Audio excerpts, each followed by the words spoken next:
The Houston Rockets are going to make the playoffs this year, but they also might have to make some tough decisions. Welcome in or welcome back. Today we're talking about the Houston Rockets, and while I am such a big fan of some of the players on their team, I do think eventually we're going to have to make some big decisions as far as the future of this team is concerned. If you are a returning viewer of mine, first of all, thank you, but secondly, you may be very aware of how big of a fan I am of Alperen Şengün. I view him in the same kind of category as Domantas Sabonis and a lesser version of Nikola Jokic, someone that's in that high post offense, the offensive hub that can make everything work. He's no defensive slouch, and yeah, he makes some really dumb young player mistakes, but I think that can be looked past because of how good he is offensively. That does, however, make it concerning when that kind of player, with that player drafted at that spot that he was, is outshining your number 2 overall pick and your number 1 overall pick just from a couple years ago. I'm not going to sugarcoat it. I absolutely need to see it from Jalen Green and Jabari Smith Jr. this year. I think that their metrics are so good. Jalen Green is obviously a freak athlete, a 0.01% kind of athlete in the NBA. It is just kind of mind-boggling to me that he can't figure it out. He had really good stretches last year where he was dropping 30 a night, but those also coincided with the fact that Alperen Şengün was not playing or was injured or whatever the case was. So it's concerning to me how an athlete of his caliber, a dynamic player of his caliber, isn't able to excel in a way that you would want him to with someone as good as Alperen Şengün. There are other things concerning about him as well, obviously. It's just, he is such a good offensive talent, and you can see the very bright flashes that he brings to the game, that you kind of want to instinctively overlook his lack of defensive effort and the kind of black hole player that he is. Like when you swing it to him, he is not passing it back. You kind of want to overlook that because of the bright flashes that he displays. But if he keeps on this path right now, he is eventually going to be put in the Zach LaVine conversation of being one of the best buckets in the NBA, but not really bringing anything else to the table. And when you are that young, being pigeonholed in that kind of player type, I think that's almost a death sentence for your career. And for Jabari Smith Jr., I am a little disappointed. We need to take a step back here. When we're looking at that draft class, we had the top 3 players in the draft. We had Paolo Banchero, we had Chet Holmgren, and we had Jabari Smith Jr. Looking at the mocks, and again, I mean this with all respect to the players I'm getting ready to compare them to, we had Paolo, whose pro comp was Pascal Siakam. We had Chet Holmgren, whose player comp was a very injured-riddled at that point Kristaps Porzingis.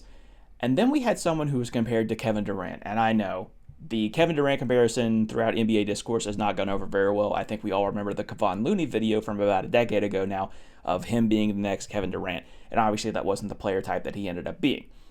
But when I'm looking at it and looking at the metrics and what he was able to do at Auburn, I go, okay, so if I have the number 1 pick, if I'm the Orlando Magic, I have my pick between Paolo Banchero, who is Pascal Siakam, Chet Holmgren, who is an injured Kristaps Porzingis, or I could have Kevin friggin' Durant.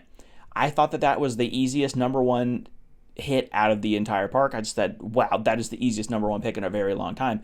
And then the draft comes around, and of course I'm watching it, and I have Shams and Woj pulled up on Twitter, and I have the notifications on, and I see that the Orlando Magic are going to pick Paolo Banchero. And I said, wow, they really messed that up, didn't they? That was probably the worst move that they could possibly have in such a long time. Wow, Orlando was really going to hell in a handbasket. Now, with all this hindsight that I have, that was obviously the very correct pick. Paolo has a superstar ability in him. He has superstar written all over him. He is going to be an all-star this year, I'm pretty sure. So that was a good move for them. It looks very bad now for the Houston Rockets because you theoretically go, wow, a consensus number 1 overall player falling to number 3 for me?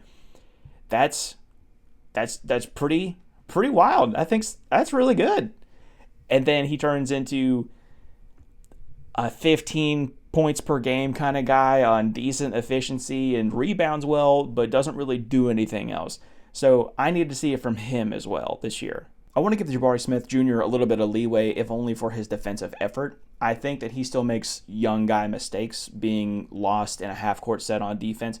So that is the kind of stuff that you can polish, but he has a long wingspan. He understands how to block shots and where to be positionally there. But there is some more stuff that I would like to see from him this year. Obviously, with Alperen Şengün and Fred VanVleet, you don't have the ability to have the ball in your hand a lot, but if there is a way to increase your playmaking ability, there are enough offensive weapons on this team to be able to do that. I would love to see Jabari Smith Jr. average 6 assists a game this year.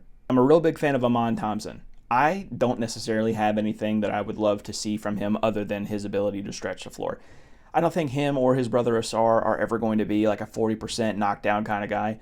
But if you are able to shoot a respectable 35% from 3 and make the defense go out to you, like they can't just leave you on your own island, I think it's going to help open up this offense for everybody else and may get Jalen Green and Jabari Smith Jr. even more points than they already score. His defensive prowess is obviously still going to be his calling card, and I think much like Asar, I think there are going to be a lot of scenarios this year where we see him play this small ball 5 and have Alperen essentially run the point guard for him. And of course, they picked up Reed Sheppard this year in the draft, and I think at the time that was kind of a questionable move just because you had just brought in Fred VanVleet for all of that money. It was a little concerning as an outside fan that I am looking at that and going, well, you're not going to give him the keys right now, and Fred's going to call the shots. How are you going to incorporate Reed Sheppard into this offense? And I have to say, after Summer League, I was really impressed. He was obviously one of the best, if not the best player in all of Summer League. He averaged 20 points, 5 assists, 5 rebounds, and he shot horrendously from 3, so all of his buckets were coming inside the paint or in that mid-range area.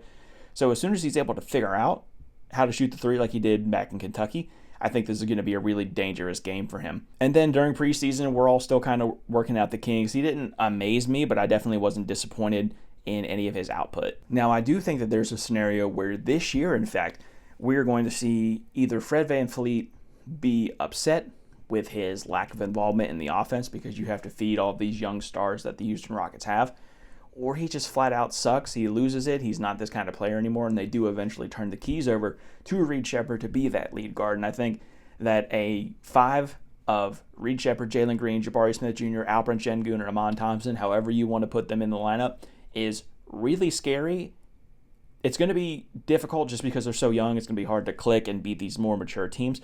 But just on paper, that's a very scary team. I do think that the Rockets are a little bit fortunate because even after all those very good things that I said, minus the concerns that I had, if this doesn't work, if all of this talent still does not work out somehow, I think that there's a way to remedy it. I think there's a way to transition it into something else, and I think that something else is Zion Williamson. This is very much a make or break year for the New Orleans Pelicans and Zion Williamson in particular, and I think if we get to the All-Star break and they are toiling, they're under 500, and the Rockets are also struggling, the Rockets can take one of those young pieces that they have in a Jalen or Jabari Smith Jr.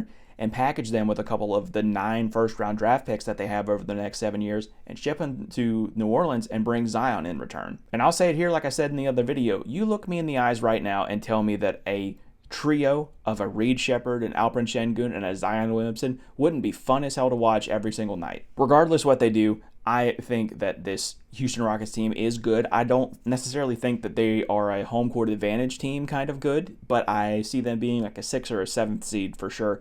They're going to get some playoff experience in. They're going to get battered and bruised in the playoffs, but this kind of thing is obviously very good for the future of your franchise.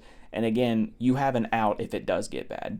How do you think the Rocket season is going to shake out? Let me know down in the comments below. Check my link tree while you're at it. Join my Discord. Be kind. Tell somebody you love them. And I'll see you tomorrow.